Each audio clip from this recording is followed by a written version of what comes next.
విశాఖపట్నం పోలీసులు Cambodia operation విజయవంతంగా ముగించారు. ప్రత్యేక విమానంలో బాధితులు విశాఖకు చేరుకున్నారు. వీరిని సిపి రవిశంకర్ రిసీవ్ చేసుకున్నారు.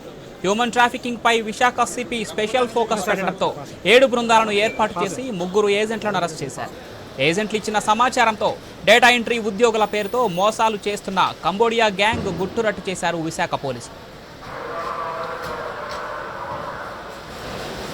వైజాగ్ చెందిన వాళ్ళు, మిగతా 3 ఇతర జిల్లాలకు చెందిన వాళ్ళు, వీళ్ళందరూ కూడా చాలా హ్యాపీనెస్ ఎక్స్ప్రెస్ చేశారు. ఆ ధైర్యం వల్ల వాళ్ళందరూ కూడా అక్కడ చైనీస్ ఆఫీషియల్ ముందు ప్రొటెస్ట్ చేయడం జరిగింది. ఈ రోజు 10 మంది ఫ్లైట్ వచ్చారు. ఇంకా 18 మంది నెక్స్ట్ ఫ్లైట్ లో వస్తారు. 8 o'clock ఫ్లైట్ లో వచ్చి దిగుతారు. వాళ్ళందరికీ కావాల్సిన సౌకర్యాలన్నీ కూడా ఈ రోజు వైజాగ్ అందిస్తుంది. తర్వాత వాళ్ళ సేఫ్ గా వాళ్ళ డెస్టినేషన్ అంటే వాళ్ళ ఇంటికి చేసుకోవడానికి కూడా అన్ని రకాలుగా హెల్ప్ మా డిజిటల్ తరఫున అందిస్తాం. వీళ్ళు ఇచ్చిన ప్రాథమిక సమాచారం మీద ఏం తెలుస్తామంటే వీళ్ళని డేటా ఎంట్రీ ఆపరేటర్ ఉద్యోగం ఇస్తామని చెప్పేసి మన దగ్గర ఉన్న కొంతమంది ఏజెంట్స్ విశాఖపట్నం పోలీసులు కంబోడియా ఆపరేషన్ విజయవంతంగా ముగించారు. ప్రత్యేక విమానంలో బాధితులు విశాఖకు చేరుకున్నారు. వీరిని సిపి రవిశంకర్ రిసీవ్ చేసుకున్నారు. కాగా హ్యూమన్ ట్రాఫికింగ్ పై విశాఖ సిపి స్పెషల్ ఫోకస్ పెట్టడంతో 7 బృందాలను ఏర్పాటు చేసి 3 ఏజెంట్లను అరెస్ట్ చేశారు. ఏజెంట్లు ఇచ్చిన సమాచారంతో డేటా ఎంట్రీ ఉద్యోగాల పేరుతో మోసాలు చేస్తున్న కంబోడియా గ్యాంగ్ గుట్టురట్టు చేశారు విశాఖ పోలీసులు. రైట్గా ఇదే అంశానికి సంబంధించి మరింత సమాచారం మా విశాఖ ప్రతినిధి రాజు ఫోన్ లైన్లో అందిస్తారు. ఎస్ రాజు. ఏదైతే గత 4 రోజులుగా విశాఖ ఉత్తరాంధ్ర జిల్లాలో కురిపేస్తున్నటువంటి హ్యూమన్ ట్రాఫికింగ్ కేసుకు సంబంధించి ఈ రోజు అయితే పోలీస్ కమిషనర్ ఆధ్వర్యంలో పురోగతి సాధించారని చెప్పుకోవచ్చు. దాదాపు సుమారు దేశవ్యాప్తంగా 5,000 మంది కంబోడియాలో బాధితులు ఉన్నారని చెప్పి నిరుద్యోగులకు వలవేసి వాళ్ళందరికీ కూడా ఉద్యోగాల పేరుతో కంబోడియా తరలిస్తున్నటువంటి ఏదైతే ముఠా ఉందో ముఠా గుట్టురట్టు అయింది.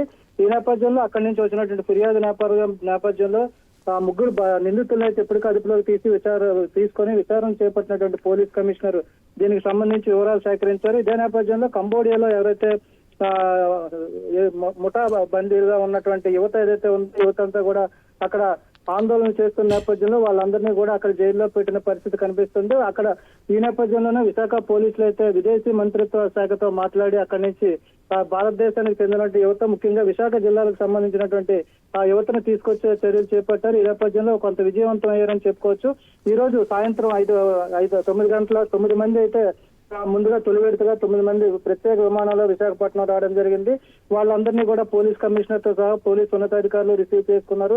అదే విధంగా ఎవరైతే బాధితులు ఉన్నారో వాళ్ళ తల్లిదండ్రులు కుటుంబ సభ్యులు కూడా ఒక ఉద్యోగ భరితమైనటువంటి వాతావరణంలో వాళ్ళనైతే రిసీవ్ చేసుకోవడం జరిగింది. ఇంకా 150 మంది వరకు కూడా ఉత్తరాంధ్ర జిల్లాలకు సంబంధించినటువంటి బాధితులు ఉన్నట్టుగా తెలుస్తుంది. వాళ్ళని కూడా త్వరలో తీసుకొస్తామని చెప్పి సిపి రవిశంకర్ అయితే తెలియజేస్తున్నారు. ఈ నేపథ్యంలో ఏదైతే హ్యూమన్ ట్రాఫికింగ్ ముఠా ఉందో ముఠా గుట్టురట్టు చేయడంతో పాటు దీనికి సంబంధించి పూర్తి విచారణ చేసి అసలు ఎంతమందిని తీసుకెళ్తున్నారు, ఏ విధంగా ఇక్కడి నుంచి వాళ్ళని మభ్యపెట్టి ఉద్యోగాల పేరుతో తీసుకెళ్లి అక్కడ బందీలుగా మార్చి సైబర్ క్రైమ్ కి అయితే ఎలా ప్రోత్సహిస్తున్నారు, వాళ్ళని ఎలా బంధించి అక్కడ ఇబ్బందులు పెడుతున్నారు అనేది దాని మీద కూడా పూర్తి దర్యాప్తు చేయాల్సి ఉందని చెప్పి పోలీస్ కమిషనర్ రవిశంకర్ చెప్తున్నారు. ఏదైనప్పటికీ కూడా తొలి విడతగా కొంతమంది బాధితులు అయితే తీసుకురావడంతో ఆ బాధితుల కుటుంబ సభ్యుల్లో ఆనందం అయితే వ్యక్తమవుతుంది. అదేవిధంగా మిగతా బాధితులకి సంబంధించి కుటుంబ సభ్యుల్లో కూడా ఆశాభావం అయితే ఉంది. వాళ్ళ తాలూకా పిల్లలు కానీ బంధువులు కానీ చూస్తామనేది ఆశాభావం అయితే వ్యక్తం అవుతుంది. ఈ నేపథ్యంలో దీనికి సంబంధించి పూర్తి విచారణ కొనసాగే అవకాశాలు కనిపిస్తున్నాయి. పవన్.